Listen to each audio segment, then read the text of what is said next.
Paralyzed for 8 months, I was a living corpse at the mercy of others. That night, my finger finally moved. I thought there was a light at the end of the darkness, but then I heard the man by my pillow and the caregiver plotting. Tomorrow, we'll push her from the penthouse terrace. A $50 million inheritance. That was the sole purpose of his 8 years of love for me. I closed my eyes and tears slid silently down my face. So this car accident had been a setup from the very beginning. 2 a.m. The only sound in the bedroom was the faint hum of the respirator. I stared at the ceiling, my eyes wide open, just as I had for the past 243 days and nights. The 8th month after the car accident. I, Ava Martinez, once a titan of industry, the CEO of Summit Holdings, was now just a piece of flesh lying in a bed. I had no feeling below my cervical spine. Ryan Miller turned over beside me, his arm resting on my shoulder. This gesture once made me feel warm. Now it only made me feel suffocated. I wanted to push him away, but my fingers couldn't move even a millimeter. Just then, a sharp pain shot through my right index finger. It was faint like a needle prick, but it was a real sensation of pain. I held my breath and tried to move my finger. The tip of it actually moved. For the first time in 8 months, I felt that my body was still alive. My heart began to race violently. I tried to keep my breathing steady, not wanting to wake Ryan. I wanted to give him a surprise, to tell him that there was finally hope. We had made it through the hardest time. We'll do it tomorrow night. A hushed male voice came from outside the door. It was Ryan's voice. I froze. Wasn't he in bed? I glanced to the side, and in the faint glow of the city lights outside the window, I saw that next to me was just a bolster pillow. Ryan, honey, do we really have to do this? What if we get caught? A woman's trembling voice. It was the caregiver, Chloe Davis. What are you afraid of? She's been a vegetable for 8 months. Even the doctors said there's no hope. Ryan's voice was so cold it felt alien to me. Tomorrow night, I'll wheel her out to the terrace for some fresh air. You'll be next to her and accidentally let go. The wheelchair will roll right off the edge. Not even God could save her. But what? You want to be a home health aide for the rest of your life, Ryan sneered. When she's dead, the $50 million inheritance is all mine. And there's a $5 million insurance payout. I'll marry you then. We'll go to the Caymans and live the good life. Chloe's voice immediately became excited. Really? You'll really marry me? Silly girl. I've been sleeping with you for over a year. Would I lie to you? Over a year. My mind went blank. The car accident was in March of last year. In the 2nd month of my paralysis, he was already sleeping with my caregiver. What about the car accident? Chloe asked cautiously. Don't worry, I paid off the guy at the auto shop. No one will find out the brakes were tampered with, Ryan said smugly. I thought she would die on the spot. I didn't expect her to be so tough to drag this out for another 8 months. But that's fine too. A sudden fall after being paralyzed for so long. No one will suspect a thing. My fingernails dug deep into my palms. So the car accident wasn't an accident. So these 8 months of meticulous care were all an act. So the man sleeping by my pillow was the one who wanted me dead the most. Ryan, you're so good to me, Chloe cooed a tone so unlike her usual professional self. That one with her stone-cold face at the company, always so arrogant. Just looking at her is annoying.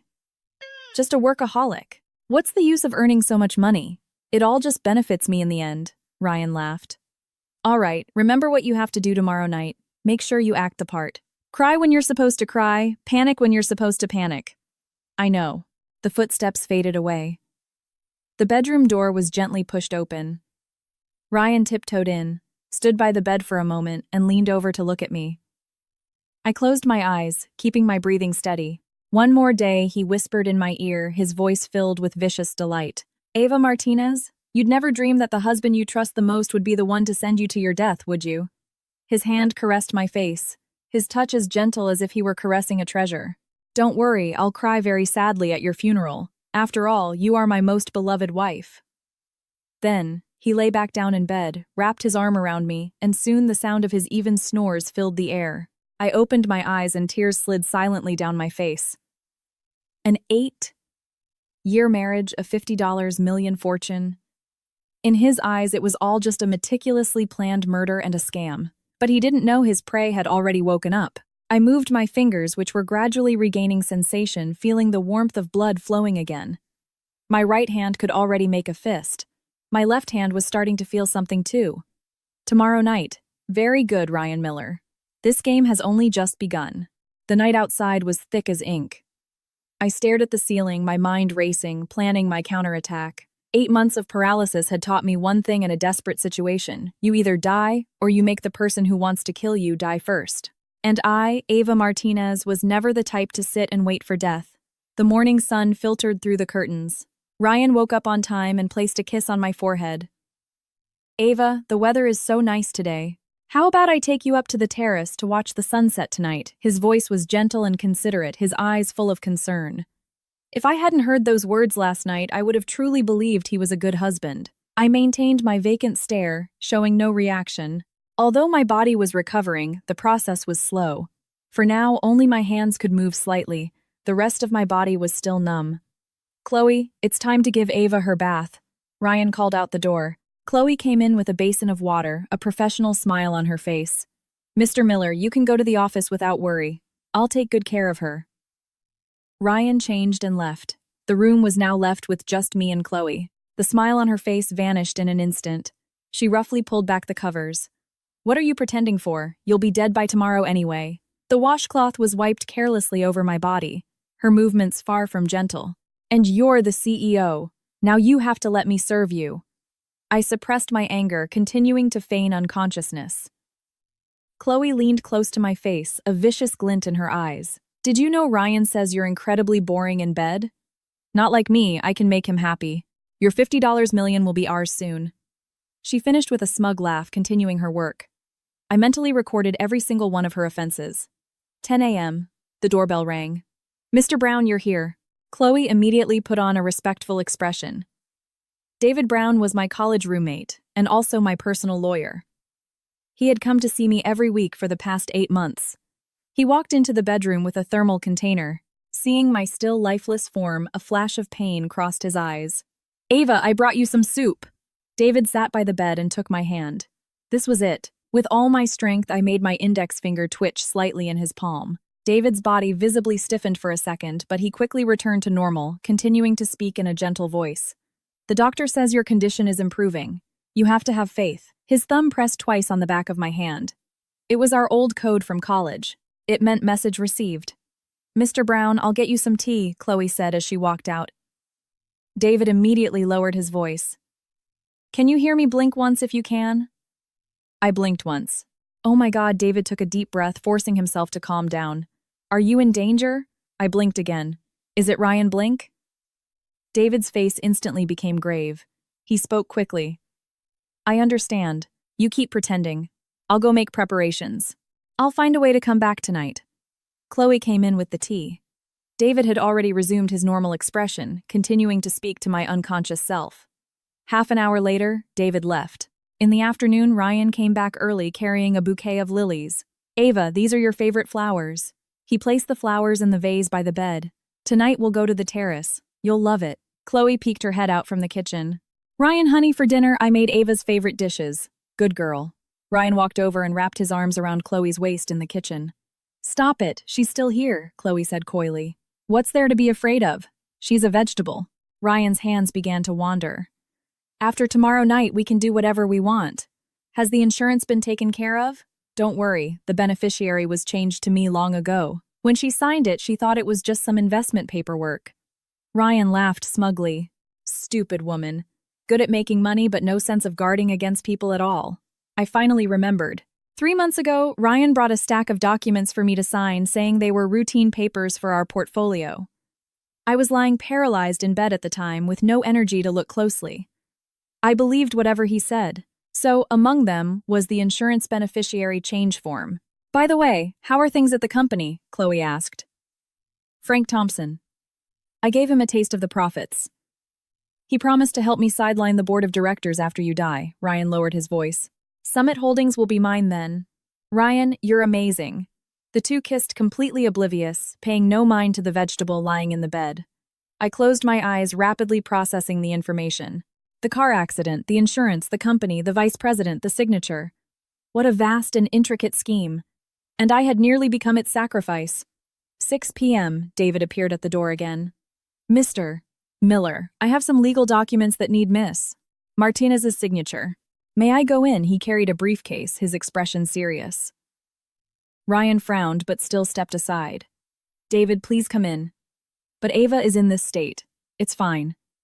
A fingerprint will do. David walked into the bedroom and closed the door. He quickly took out a phone from his bag and a miniature camera, tucking them under my pillow. The phone is on vibrate. Text if anything happens. The camera is aimed at the room and will automatically upload to the cloud. He held my hand, his eyes red. Ava, hold on. I've already called the police, but we need hard evidence. You have to protect yourself. With all my might, I traced 2 words in his palm with my finger. Tonight. David's expression changed instantly. They're going to do it tonight, I blinked to confirm. I understand. David took a deep breath. Trust me, I won't let anything happen to you. He opened the door and said to Ryan, I'll come back for the documents tomorrow. I won't disturb you. Ryan saw David out and returned to the bedroom. Looking at the darkening sky outside, a cold smile formed on his lips.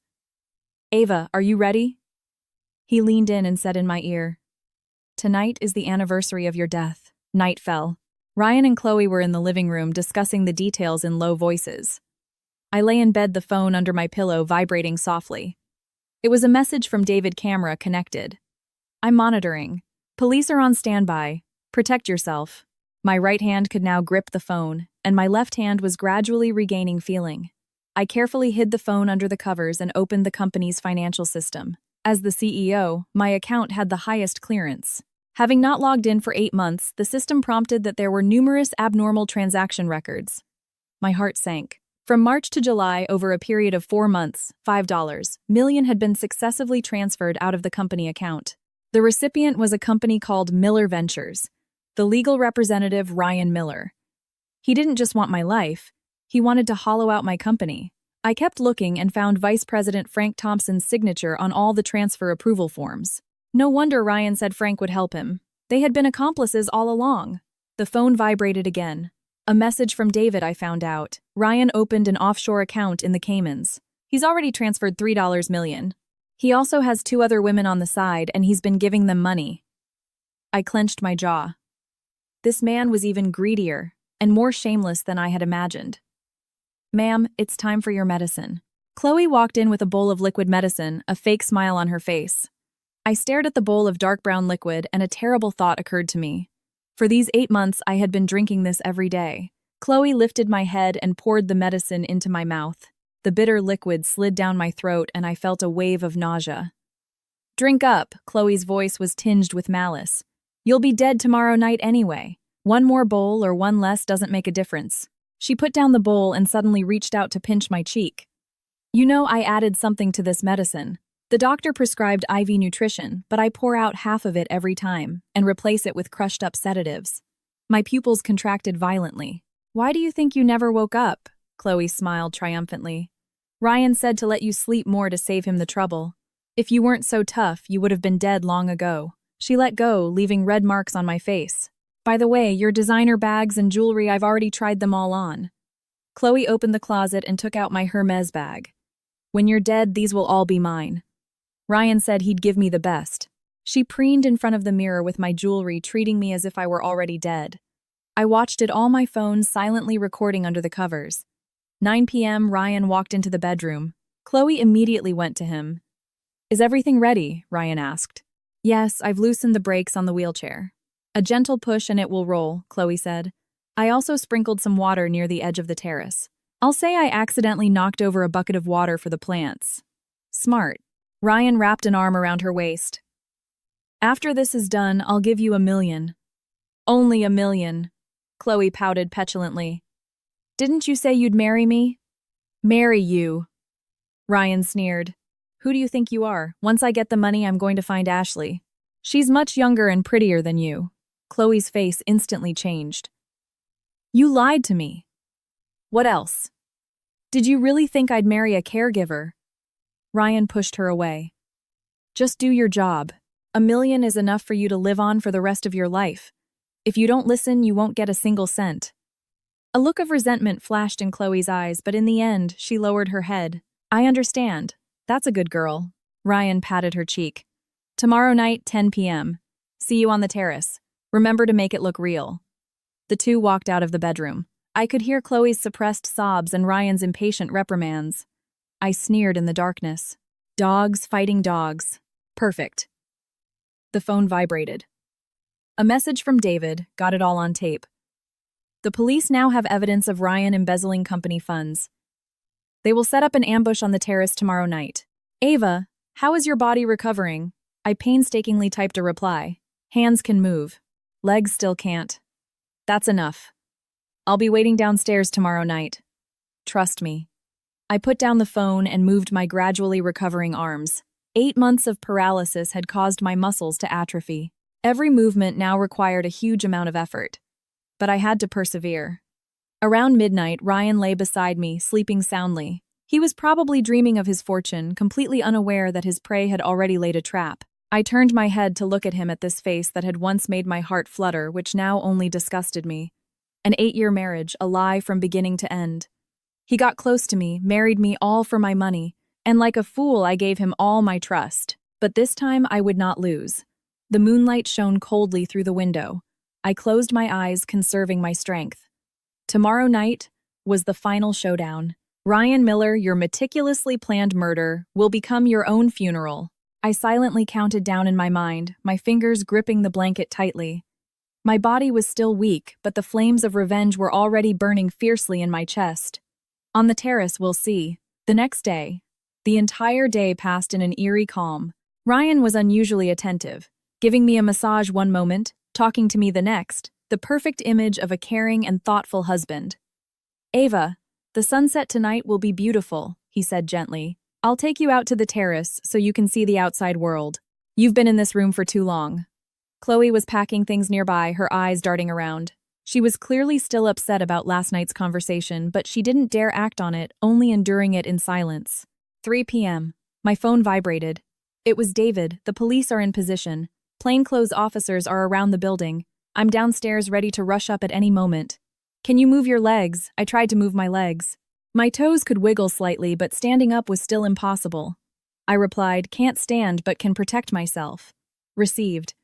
Remember when you get to the terrace stall for as long as possible. Get them to say everything clearly.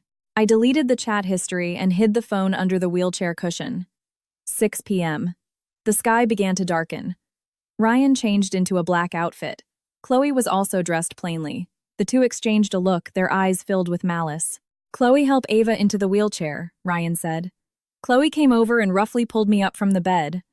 I let her handle me like a true vegetable. She stuffed me into the wheelchair, her movements anything but gentle. My arm hit the armrest, sending a jolt of pain. Gently, Ryan said with false concern. Don't hurt her. I know, Chloe replied impatiently. Ryan pushed the wheelchair out of the bedroom. As we passed through the living room, I saw a document on the coffee table. Divorce papers. He had even prepared this. The private elevator ascended slowly to the penthouse level. Ryan stood behind me. I could feel his suppressed excitement. Chloe stood beside him, holding a watering can. Later, just say you came to water the plants and accidentally spilled the can, Ryan said in a low voice. I know, Chloe's voice trembled slightly. The elevator opened directly into the penthouse foyer. The glass doors to the sprawling terrace were at the end of the hall. Ryan pushed the wheelchair towards them, with Chloe following behind. The penthouse was silent. The only sound was the rolling of the wheelchair. The terrace doors slid open. The evening wind blew in, carrying the chill of early autumn. The sun was setting the sky a blood-red canvas over the Manhattan skyline. Ava, look! What a beautiful sunset. Ryan pushed the wheelchair to the edge of the terrace, only a few feet from the glass railing. This is the last time you'll ever see it. His voice suddenly turned icy. Chloe placed the watering can on the ground and deliberately kicked it over. Water spilled everywhere. She retreated to the doorway, nervously looking around. No one's here, she said. Good. Ryan walked in front of me, crouched down and looked into my vacant eyes. Ava Martinez, did you know I never loved you? I remained expressionless. When I met you 8 years ago, it was because you were rich. A hideous smile spread across Ryan's face. Did you think you were so charming? Just a workaholic. Always a stone face and boring as hell in bed. If it weren't for your money, I would have left you long ago.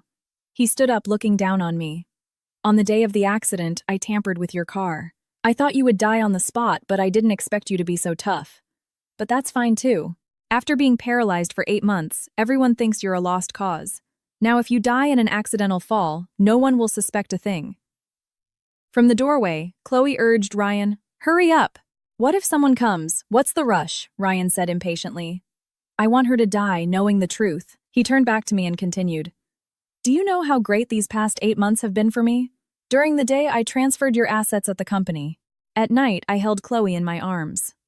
Oh, and there's Ashley, Megan. They are all younger and more beautiful than you. Of your $50 million, I've already siphoned off a good chunk. When you're dead, the rest will be mine. Summit Holdings will be mine too." He smiled triumphantly. "You worked so hard for 10 years, and in the end it all benefits me. How about it? Are you pissed?" He leaned close to my face. "Too bad you can't even speak." Just then I suddenly opened my eyes wide and stared directly at him. Ryan was stunned for a moment. "You." "I am very pissed." I spoke, my voice hoarse but every word clear. "That's why I want to watch you go to prison with my own eyes." Ryan's face turned deathly pale. You can talk." Not only can I talk, I raised my right hand, pulling the phone from under the wheelchair cushion. "I've recorded everything you just said." Impossible. Ryan lunged forward to grab the phone. At that moment, the terrace doors were thrown open and 4 or 5 plainclothes police officers rushed out.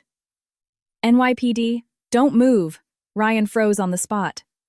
Chloe screamed in terror, the watering can rolling to one side. David rushed in behind the police and grabbed hold of my wheelchair. "Ava, I'm fine." I looked at Ryan's terrified face and said coldly, "Ryan Miller, game over." "You?" "When did you?" Ryan's voice trembled. "I regained consciousness the night before last," I said. "Your conversation with Chloe. I heard everything. I've been faking my paralysis for the last 2 days, just waiting for you to confess everything yourself." "Impossible." "This is impossible." Ryan collapsed to the ground. Chloe suddenly pointed at Ryan and shouted, "Officer, it was all him. He made me do it. He said he wanted to kill Miss Martinez and he promised me $1 million. "Shut up," Ryan roared. "You also lied to me and said you'd marry me. Turns out you were just going to use me and throw me away," Chloe cried hysterically. "I'll confess everything. He planned the car accident. He told me to put sedatives in her medicine. He embezzled money from the company." An officer walked over and handcuffed Ryan. "Ryan Miller, you are under arrest for suspected attempted murder and embezzlement." "No. Don't."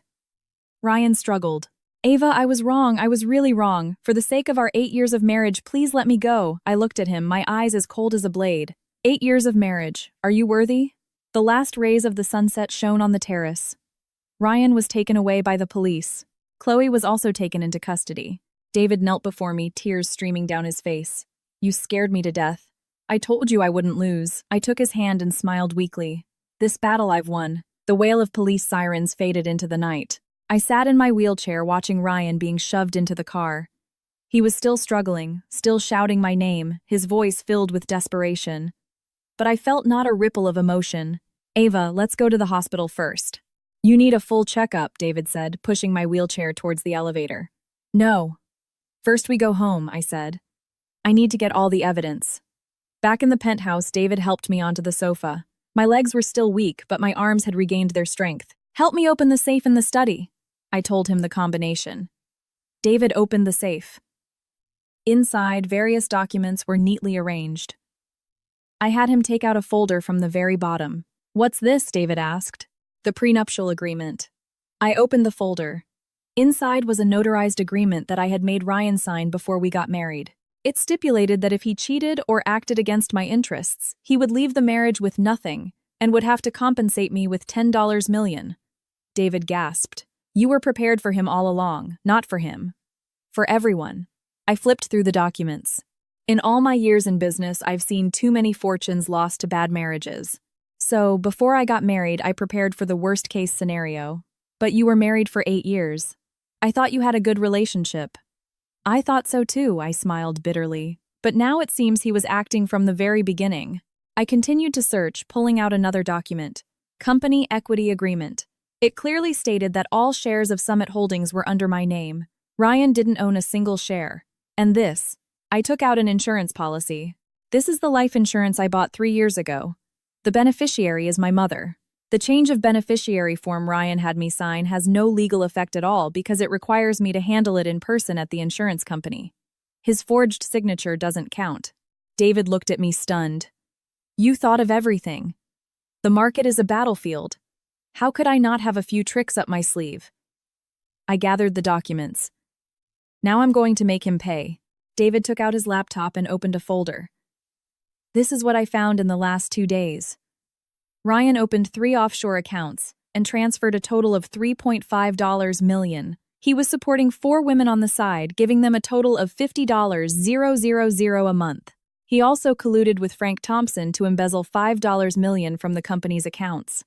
Some of that money went to his offshore accounts and some went to Frank. I looked at the transaction records on the screen, every single one crystal clear. What about Frank? I asked. Already in police custody, David said. He's singing like a canary. He'll probably tell them everything. Good. I leaned back on the sofa. Tomorrow, I'm going to the office to hold a board meeting. Your body. I have to go, I interrupted him. The company can't be in chaos. I need to let everyone know that I'm still alive. And that I'm doing very well. David was silent for a moment, then nodded. I'll go with you. The next morning, David pushed my wheelchair into the Summit Holdings building in Midtown Manhattan. The receptionist saw me and stood up in shock. Miss Martinez. Notify all board members of a meeting at 10 a.m., I said calmly. The news spread like wildfire throughout the entire company. As I went up in the elevator, every employee I met looked at me with stunned eyes. Miss Martinez is back. Isn't she paralyzed? I heard Mr. Miller was arrested. The whispers followed me, but I paid them no mind. In the boardroom, the 7 directors were already present. Seeing me enter, everyone stood up.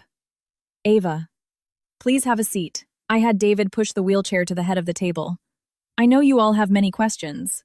I'm here to answer them. I briefly explained the events of the past few days. The boardroom was silent. Ryan Miller and Frank Thompson colluded to embezzle $5 million from the company. Both are now under arrest. I looked at the chief financial officer, old Mr. Davis. Immediately freeze all suspicious accounts and begin recovery proceedings. Yes, Miss Martinez, Director Davis responded at once. Also, from today onwards, all financial approvals must be co-signed by me and David Brown. Any expenditure over $100,000 must be approved by a board vote. Understood. I looked around the table. Gentlemen, you have fought alongside me for many years. I trust you. But this incident has taught me a lesson. Trust must be built on a system.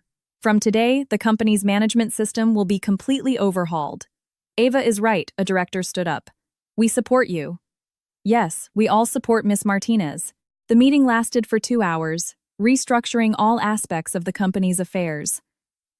When it ended, all the directors breathed a sigh of relief. Ava, please get some rest. Leave the company's affairs to us, Director Davis said. Thank you. I nodded. Back in my office, I had David help me into my executive chair. Sitting in this seat, I finally felt a sense of regaining control of my life. Ava, there's news from the police, David said, looking at his phone. Chloe has confessed everything. She said Ryan added sedatives to your medicine for a full 7 months. The doctor said it's lucky you have a strong constitution, or there would have been serious long-term damage. They've also confirmed the details of the car accident. Ryan bribed a mechanic to tamper with your car's braking system. That mechanic has been arrested. He confessed that Ryan gave him $100,000. I closed my eyes, taking a deep breath. So the pain of these 8 months was all his doing. Ryan's charges are very serious. Attempted murder, embezzlement, insurance fraud, David said. The DA says he'll be facing at least 15 years. Too lenient, I opened my eyes. I want him to rot in prison for life. There's one more thing, David hesitated. Ryan's parents are here. They're waiting downstairs. They want to see you, I sneered. Send them up. 10 minutes later, Ryan's parents were brought into my office. The 2 elderly people looked haggard. His mother's eyes were swollen from crying. Ava, please let Ryan go. His mother knelt as soon as she entered. Ma'am, please get up, I said, my face impassive. No, I won't get up, she cried. Ryan was just confused. But he's still your husband. For the sake of your 8 years of marriage, please forgive him this once. 8 years of marriage, I said coldly. When he wanted to kill me, did he think about our 8 years of marriage? When he embezzled my company's funds, did he think about our 8 years of marriage? He was just momentarily confused. Enough, I cut her off. Ryan committed attempted murder. It's not up to me to let him go. The law will give him the punishment he deserves. Ava, we're begging you, his father also knelt. Please, he's our only son. I looked at the two elderly people feeling no sympathy. When your son wanted to kill me, did you ever think that I am also my mother's only daughter? This sentence left them speechless. Please leave, I said. And don't come looking for me again. Security came in and escorted the two elderly people out. His mother's cries echoed down the hallway, but my heart was as hard as stone. David walked over and gently took my hand. Ava, you did the right thing. I know. I looked out the window. This is just the beginning. Next, I'm going to take back everything that belongs to me. 3 days later, I appeared at the detention center in my wheelchair. When Ryan was brought into the meeting room, he looked completely haggard. When he saw me, a complex mix of emotions flashed in his eyes: shock, fear, and a hint of resentment. Ava, his voice was hoarse. Sit down, I said coldly. Ryan sat down on the other side of the glass, looking at me through the phone receiver. Your legs. They're recovering well. The doctor says I should be able to walk in another month. I interrupted him. Disappointed, a meticulously planned murder, and in the end you got nothing. Ryan lowered his head, silent for a long time. I came here to tell you, I continued, the district attorney's office has formally indicted you. Attempted murder, grand larceny, and insurance fraud. With these 3 charges combined, you'll be facing at least 20 years. 20 years. Ryan's body trembled. Also, I have filed for divorce and am demanding $10 million in compensation. I took out the prenuptial agreement and showed it to him through the glass. Remember this. When you signed it, you probably never imagined this day would come. Ryan's face was ashen. We don't have $10 million. I know, I sneered. That's why you'll lose everything. Your parents' house, all the assets under your name will be seized and auctioned by the court. No, you can't do this. Ryan stood up excitedly. My parents are innocent, innocent, my voice rose sharply. I'm innocent too. When you wanted to kill me, did you ever think that I was innocent? When you were putting sedatives in my medicine, did you ever think that I was innocent? Ryan was stunned by my intensity and slumped back into his praise. Chair. One more thing, I calmed down. Frank has confessed everything. He said you approached him proposing to sideline me and carve up the company. You promised him a cut to help you embezzle funds. He also said you started planning all this 2 years ago. The car accident wasn't a spur-of-the-moment thing. It was premeditated.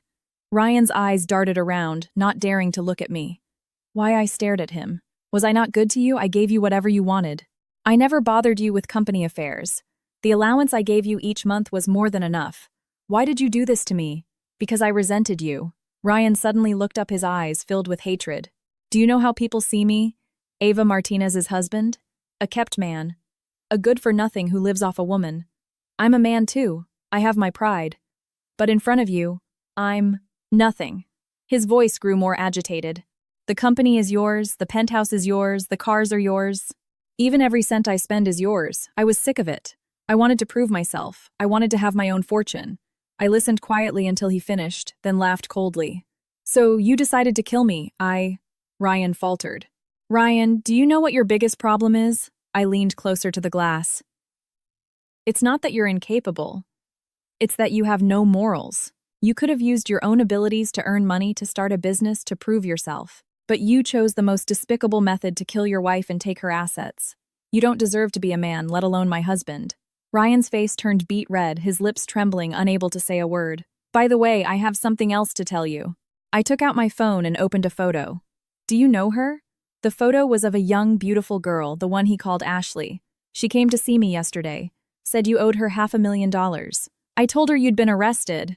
She burst into tears on the spot and said she was going to the police to report you for fraud. And there's Megan, Lauren, Jessica. They all came too. I swiped through the photos on my phone. The 4 women you were keeping on the side, they all know you're a fraud now. They've teamed up to sue you. Ryan's face was ashen. You think you're so clever playing so many women, I put my phone away. But you don't know that when women unite, they are far more formidable than you can imagine. Ava.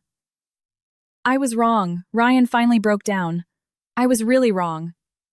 Please let me go. Too late. I motioned to David. He started pushing the wheelchair out. Ava, Ava, Ryan shouted from behind me. We're still husband and wife. You can't be so heartless. I stopped and looked back at him. Husband and wife. From the moment you decided to kill me, we were no longer husband and wife. And remember this, I said word by word. You will never get out of prison in this lifetime. I will use every means possible to make you pay the price.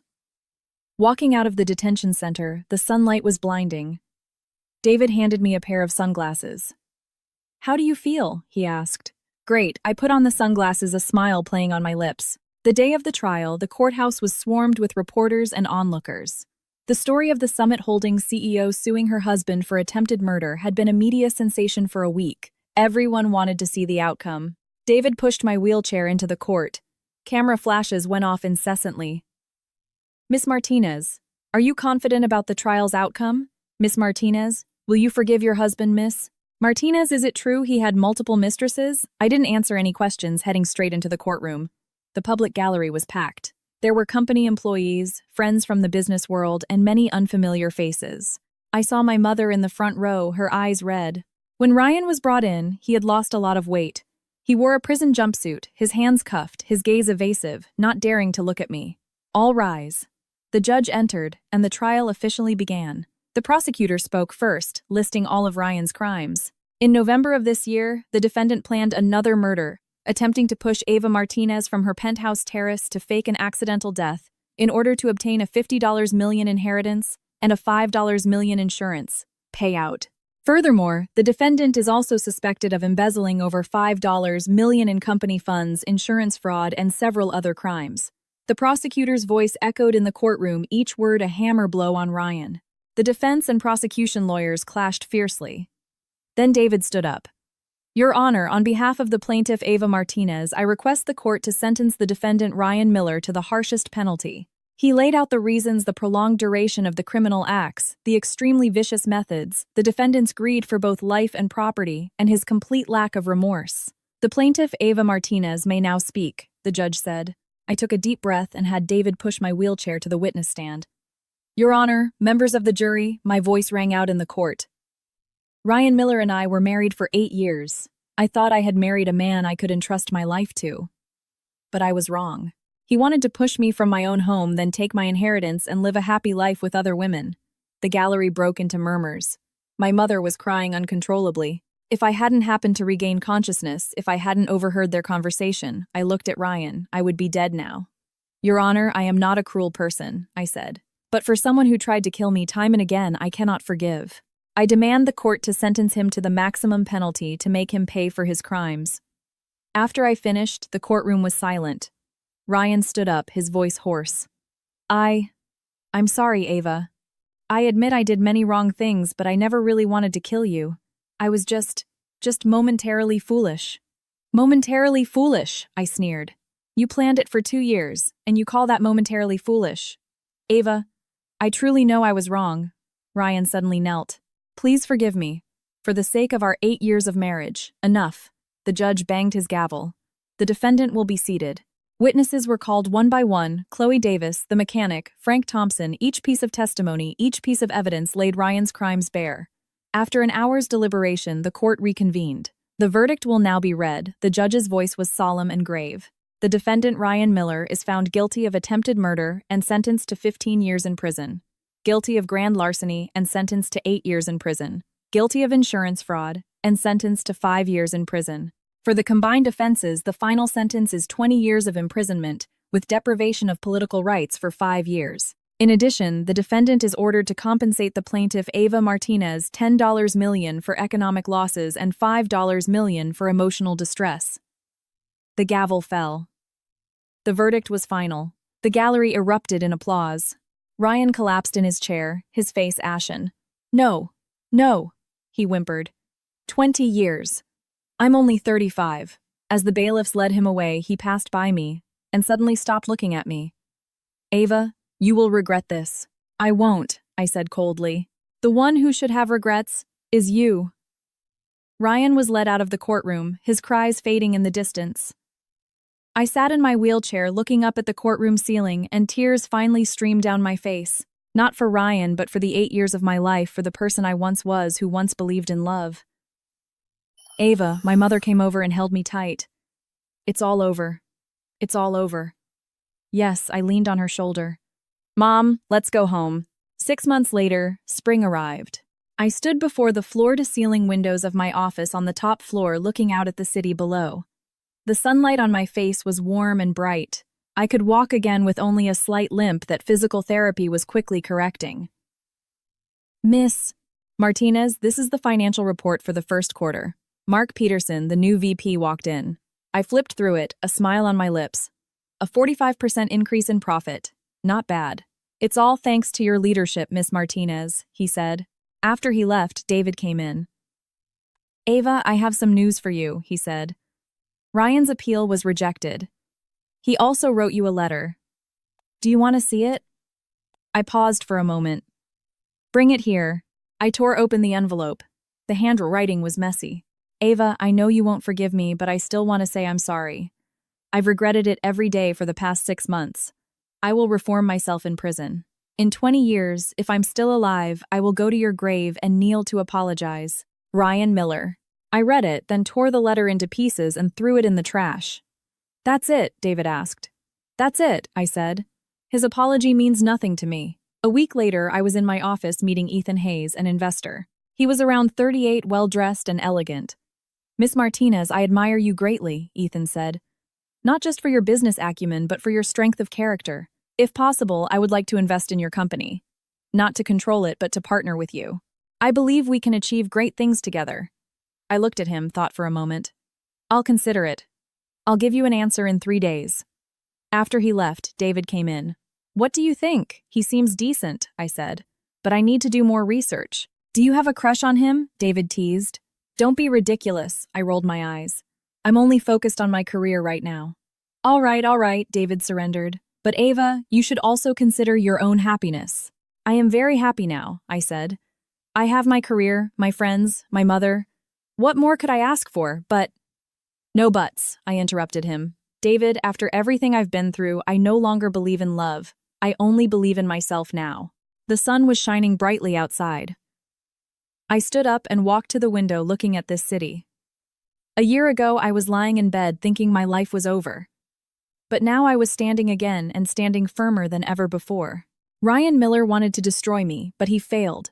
I not only survived, I thrived. That is the best revenge. I picked up my phone and looked at a photo. It was of my mother and me at Central Park last weekend. We were both smiling happily. I set it as my wallpaper, then turned back to my desk. On the desk was a new project proposal.